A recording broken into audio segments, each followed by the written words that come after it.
para Deus nada é impossível.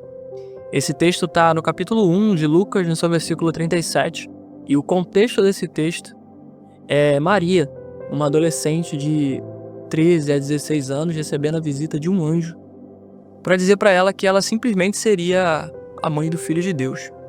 Só que ela se depara com uma impossibilidade. Ela é virgem. E ela pergunta: mas, Senhor, como que isso vai acontecer?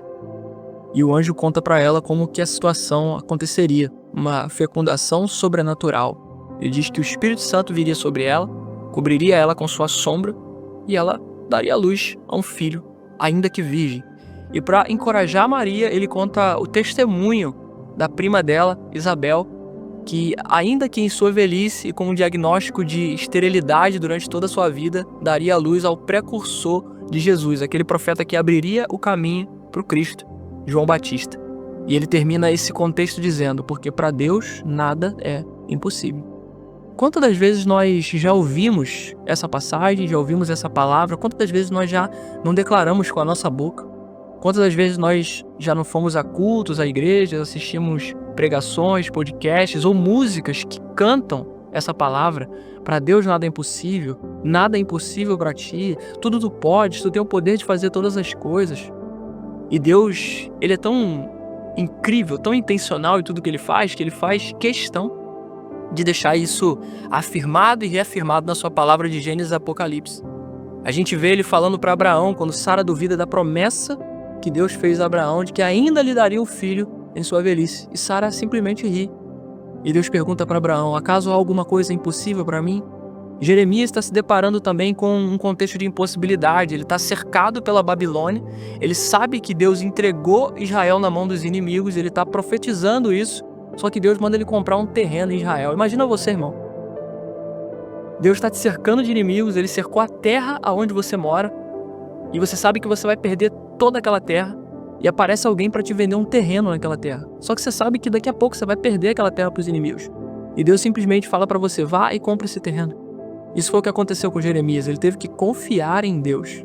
Ele teve que confiar que Deus era um Deus de resolver impossibilidades. Então o próprio Jeremias declara: acaso há algo impossível para o Senhor? E Deus responde para ele: eu sou o Deus de toda a humanidade. Acaso há algo impossível para mim? Então Jeremias faz uma pergunta diante de uma impossibilidade, e Deus responde ele com uma contra-pergunta: eu é que te pergunto, acaso há algo impossível para mim? E Deus talvez esteja perguntando pra gente nesse vídeo: acaso há algo impossível pra mim? Talvez você esteja diante de uma impossibilidade, talvez você esteja se deparando com algo que as suas mãos não alcançam, algo que na força do seu braço você não consegue mais resolver. É algo impossível aos olhos humanos, aos olhos naturais. Talvez as pessoas já tenham dito pra você que não tem mais jeito, não tem mais chance. Você recebeu talvez um diagnóstico de uma doença. Você recebeu da boca de um médico o diagnóstico de que você tem pouco tempo de vida? Ou você está diante de um cenário de escassez, diante de um cenário emocional de depressão, de ansiedade, de pânico? Isso perdura por muito tempo e você, sem encontrar saída, pergunta: Senhor, será que ainda é possível sair disso? Será que é possível ser restaurado, ser reconstituído? Será que é possível as coisas voltarem a ser como eram? Se é que foram boas um dia, será que é possível ter uma vida ainda que seja considerada digna? E Deus está te dizendo nesse vídeo: sim, é possível, porque tudo para mim é possível. Tudo é possível ao que crê. O Novo Testamento também traz a sua dose de Deus resolvendo impossibilidades e nos encorajando com essa palavra. Vai dizer em Marcos, se eu não me engano, capítulo 9, eu não vou lembrar a referência agora ao certo, mas eu acho que é capítulo 9. Um pai está com uma situação de um filho endemoniado, e esse filho, toda vez que é tomado por aquele demônio, ele se joga no fogo e na água, porque o demônio quer matar, quer ceifar a vida daquele menino. E diante dessa impossibilidade, ele pede para que os discípulos de Jesus libertem o filho dele, e os discípulos não conseguem. Então ele encontra Jesus e fala: Senhor, se tu podes, liberta meu filho. E Jesus dá uma resposta para ele que é o que a gente está tratando nesse vídeo. Jesus fala para ele: se tu podes? Como assim, se tu podes? Tudo é possível ao que crê. Em outro cenário, Jesus se depara com um jovem rico.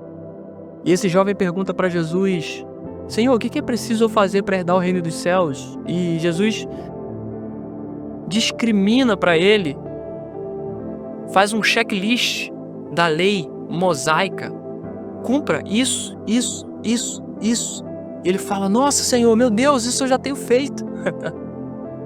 Eu já tenho feito todas essas coisas, desde a minha mocidade, desde que eu nasci, eu tenho seguido todos os preceitos da lei mosaica. Então Jesus fala para ele, então só te falta uma coisa, vá, vende o que tu tens e me siga. E ali ele sai abatido, ele sai triste, porque ele tinha muitas riquezas. E isso era o que prendia aquele jovem de receber o reino dos céus. E Jesus faz uma declaração muito dura. Ele faz uma hipérbole, que é quase considerado uma piada. Ele diz o seguinte, é mais fácil um camelo passar por um buraco de uma agulha do que o rico entrar no reino dos céus. E aí um de seus discípulos, em um evangelho vai dizer que é Pedro, faz uma pergunta, Senhor, então, como pode um rico entrar no reino dos céus?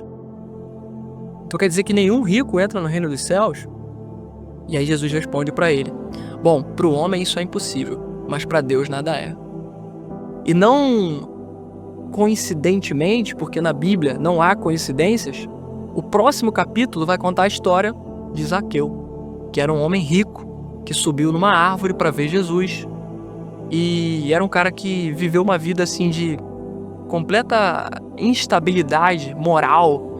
Era um cara sem caráter, era um cara que se aproveitava dos mais pobres para tirar vantagem, para conseguir riquezas para si próprio. E esse cara, no momento de arrependimento, ele leva Jesus para jantar na sua casa e ele tem um encontro com o reino, ele tem um encontro genuíno com o Espírito de Deus. Ele olha para Jesus e encontra aquilo que ele procurou a vida dele inteira na riqueza. E ele diz que vai ressarcir a todos a quem ele danou, a todos a quem ele feriu, com 4 vezes mais do que aquilo que ele roubou, do que aquilo que ele tirou. E além disso, ele também ajudaria os pobres, e Jesus declara que hoje a salvação chegou na casa desse homem. E é incrível porque no capítulo anterior ele diz que é mais fácil um camelo entrar por um buraco de uma agulha do que o rico entrar no reino dos céus. E no capítulo seguinte, um rico está entrando no reino dos céus. Porque para Deus, irmãos, nada é impossível. O que é impossível para o homem, para Deus não é. Então eu queria que você ficasse com essas reflexões. É um vídeo bem simples, é um vídeo que eu não vou colocar cortes. Talvez ele esteja com alguns erros de fala, alguns erros de eloquência, mas de verdade eu não estou me importando com isso. Eu estou me importando com a didática e com a coerência da mensagem. Eu espero que ela toque seu coração e que você perceba que para Deus de fato nada é impossível. Ele pode fazer todas as coisas de acordo com a vontade dele. Existe um salmo, que eu também não vou lembrar a referência agora, mas eu sei que ele existe, você depois pode procurar, que vai dizer o seguinte: Deus pode fazer tudo aquilo que lhe agrada, porque Ele está nos céus. Em outra versão vai dizer, Deus está nos céus e pode fazer tudo aquilo que lhe agrada. O que eu quero te lembrar através desse salmo é que Deus, Ele não está no mesmo plano que nós, Ele não enxerga como nós enxergamos. Ele está vendo além, Ele está vendo lá de cima, porque Ele está nos céus. Ele está em outro nível, Ele está em outro patamar. Então aquilo que é impossível para nós, para Ele não é. E desde que seja do seu agrado, desde que cumpra o seu propósito para o reino, sim, Ele pode realizar coisas impossíveis na sua vida. Então creia e receba nessa palavra. Eu quero te convidar a compartilhar esse vídeo se ele fez sentido para você, deixar nos comentários se você tem vivido alguma impossibilidade, que diante dela você tem duvidado do Senhor e que talvez essa palavra tenha te ajudado a deixar de duvidar e a passar a crer, porque tudo é possível que crê. Queria te convidar a deixar o like se você curtiu esse vídeo e se inscrever nesse canal para estar aqui comigo ouvindo mais mensagens ao longo do tempo. Amém? Então é isso que eu te peço. Fique com Deus, um beijo no coração e não se esqueça, Jesus é o centro. Até a próxima.